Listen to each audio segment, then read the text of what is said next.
Buenas tardes, licenciada María Ledesma, de la carrera de Derecho, de la materia Derecho Internacional. Nosotros somos el grupo Semper Fortis II. Los integrantes de este grupo somos José Luis Choquechoque, Justino Patana Pasa, Kevin Arnold Candia Churqui, Manuel Zenón Torres Canazas y mi persona, Lourdes Calderón Chuquimia. Hoy hemos preparado el tema 6, derechos y deberes fundamentales de los estados. Como primer punto tenemos derechos soberanos de los estados. Según Carlos Rousseau, dice: la soberanía es el poder de dar órdenes no condicionadas y el derecho de no recibir de ninguna otra autoridad humana. También podemos decir que la soberanía es uno de los principios cardinales de la teoría del Estado. La soberanía de los estados denota el derecho legal inaludible, exclusivo y supremo de ejercer poder dentro del área de su poder. El ejercicio de los poderes soberanos en la esfera nacional comprende los poderes legislativo, ejecutivo y judicial en relación a las personas físicas y morales. La soberanía está arraigada en el concepto de Estado. Solo el Estado tiene soberanía. Solo el Estado, a través de sus órganos, puede ejercer los derechos legales y la autoridad de los poderes del Estado. Ninguna persona, ni física ni moral, puede asumir tales derechos soberanos, a menos que sean órganos del Estado y actúen con capacidad de uno de estos órganos. La soberanía es independiente de forma de gobierno de un Estado. El Estado de soberanía se aplica a repúblicas democráticas, así como a monarquías y dictaduras. En una democracia en el ejercicio de los poderes estatales está controlada por la regla del derecho. La separación de los poderes es una medida internacional para prevenir el abuso de poder. Los derechos civiles y humanos, normalmente plasmados en la Constitución Política del Estado, sirven como protección legal de los ciudadanos contra el abuso del poder de los órganos de Estado. Aunque las bases de la democracia son importantes, ellas no son un requisito para la soberanía. Un Estado, como una persona moral, debe tener el derecho y la autoridad para actuar. Voy a ceder el paso con doctora. Muchísimas gracias. Continuando con nuestro tema de exposición, vamos a hablar de lo que viene a ser la isonomía o el derecho igualitario de los estados. Mencionamos que la isonomía proviene del griego isonomé, el cual este concepto va a tratar de la igualdad de los derechos civiles y políticos de todos los ciudadanos, ¿no? Así podemos mencionar que es la consigna que expresaba de la forma más sucinta el carácter propio de la democracia, opuesto al ejercicio ilimitado de lo que viene a ser la teoría. Este término se utilizaba para determinar un régimen democrático como tal, ¿no? Muchos autores se han ocupado en orientar a los gobiernos de que los derechos de los soberanos se fundan dentro de lo que viene a ser la democracia, dejando de lado el uso de la fuerza, ¿no? Según particularmente la teoría de Luis Agustín Podestá, un argentino nacido el 18 de octubre de 1885 a 1962, el cual fue abogado, fungió como ministro de Relaciones Exteriores en Buenos Aires, bueno, en Argentina. Nos mencionaba que el Estado igualitario de los estados tenía su concepción bajo los escritos de los filósofos, juristas y diplomáticos, como viene a ser Pufendorf y Vattel, ¿no? Hacía mención que la isonomía o los derechos igualitarios de los estados surgen con lo que viene a ser el Tratado de Paz de Westfalia en el año 1948, en el cual pone fin a la guerra de los 38 años, donde se sentaron nuevos paradigmas de lo que viene a ser la igualdad. En este tratado de paz participaron varios países, dejando de lado la religión, así como también dejando de lado los regímenes políticos. Se hacía mención también en este tratado de Westfalia la garantía de igualdad, donde no implicaba que las personas fueran tratadas todas de la misma manera, más al contrario, se establecía que se tenía que tratar a las personas de acuerdo al hecho acontecido, mas no así de lo que viene a ser algún dicho supuesto. En esta conjetura, en este relato que se realiza de la isonomía, podemos rescatar también que los derechos igualitarios de los estados sientan más sus bases en lo que viene a ser la Organización de las Naciones Unidas, donde se tratan temas de igualdad jurídica de personas, así como también de estados en su generalidad. Continuando con el tema principal, que son los derechos y deberes fundamentales de los estados. En el punto número 3, codificación de los derechos soberanos de los estados. En la séptima conferencia panamericana celebrada en Montevideo, Uruguay, en 1933, entre otros trascendentales instrumentos jurídicos, fue aprobada una convención en la cual se consagran los siguientes derechos soberanos fundamentales de los estados: la inviolabilidad del territorio nacional. La existencia del Estado no depende del reconocimiento formal, la igualdad jurídica de los estados, el derecho a la independencia y a la conservación del Estado. Puntos muy importantes en el derecho internacional y más aún en los derechos de los deberes fundamentales de los estados, ya que gracias a estos puntos muy importantes se conserva lo que es la territorialidad de cada estado. Continuando con el tema principal, derechos y deberes fundamentales de los estados, en el punto número 4, la Carta de los Derechos y Deberes Económicos de los Estados. El 12 de diciembre de 1974, la Asamblea General de la Organización de las Naciones Unidas, por una aplastante mayoría de 120 votos, 6 en contra, 10 abstenciones, aprobó la Carta de los Derechos y Deberes Económicos de los Estados. Esta carta consiste en un nuevo código de conducta, al que se le ha otorgado un rango normativo y que protege jurídicamente a los países débiles y sirve como sustento de un nuevo orden económico internacional, racional, justo desde un punto de vista desde los países en vías de desarrollo.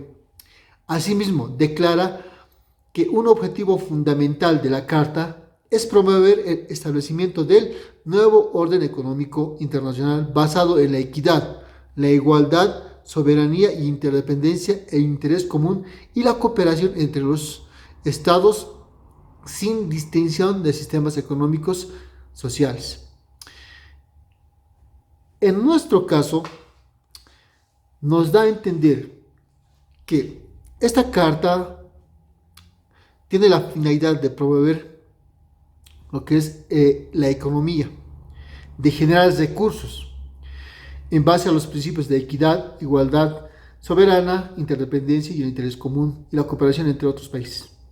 Cosa que ya estamos realizando con otros países en base a lo que se envía en recursos de nuestro país y en lo que se compra del exterior también, asimismo. Es un sistema económico en el cual todos tratamos de ganar con la finalidad de generar recursos para nuestro país. Muy buenas noches, doctora. Voy a continuar con el tema 6, derechos y deberes fundamentales del Estado. Derechos a la libertad y a la independencia. Se dice que los derechos de la libertad y la independencia, el Estado, dentro de los límites fijados por el derecho internacional, es libre e independiente para realizar actos que le corresponden sin necesidad de consentimiento de cualquier Estado. También el derecho lo tiene cualquier persona porque accede a la libertad de pensamiento, de conciencia y de religión. Este derecho incluye a la libertad también de la religión o de creencias, así como la libertad de manifestar su religión, sus creencias. También es el derecho de la libertad a la libre expresión. También es una cuestión que se plantea cada ser humano, en el cual cada uno ve ese interés que tiene y ese pensamiento que obviamente es un derecho sagrado o impredecible, se puede decir, que todos los seres humanos poseen. La libertad es la facultad de obrar según su voluntad, respetando la ley y el derecho ajeno. La libertad, no confundamos la libertad que podemos ser todo lo que esté a nuestro alcance, cualquier necesidad. Obviamente que tiene que seguirse normas que debemos respetar. También este derecho debe ser manejado con cautela. También Kant dice de que la libertad humana refiere como una facultad de autolegislación, como la capacidad que tiene la razón de ser práctica, de darse leyes que orienten a la acción moralmente. Los hombres son así definidos como sujetos autolegisladores, y en esta capacidad radica su dignidad. En cambio, para Jean-Paul Sartre, dice que el hombre es libertad porque es libre de toda autodeterminación gracias a la estructura precognitiva de la conciencia. En palabras claves como la conciencia, el cogito, las determinaciones, la espontaneidad y sobre todo la libertad. Bueno, ahora voy a hablarles del dominio reservado de los estados.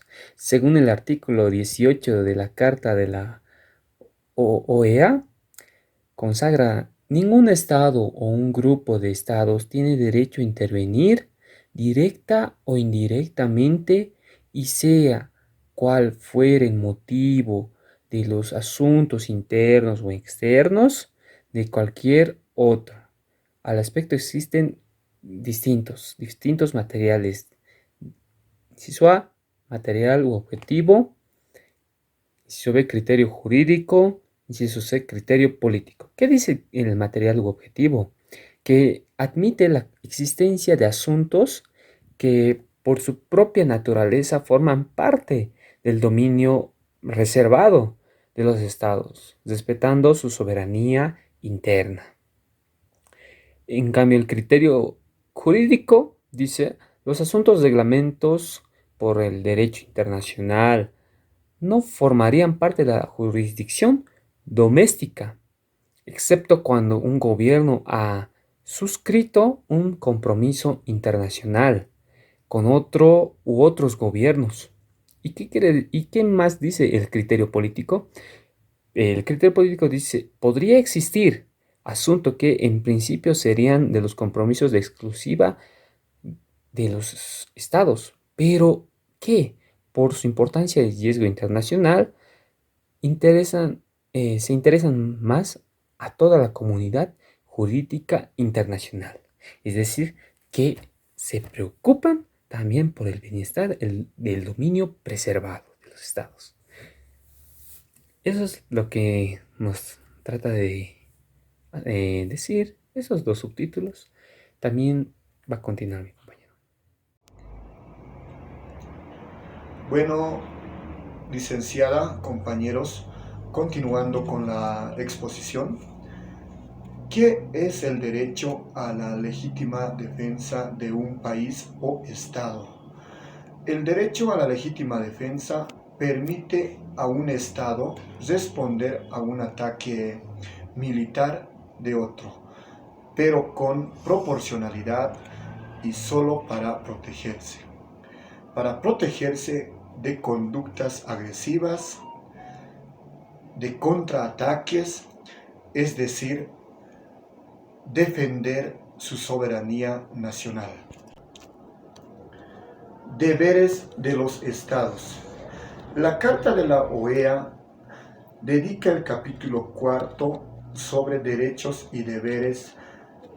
En cuanto a los deberes menciona: respetar los derechos de los otros estados, cumplir los tratados, no utilizar la fuerza a no ser en el caso de legítima defensa. Deber moral: prestar ayuda en caso de calamidades o desastres naturales.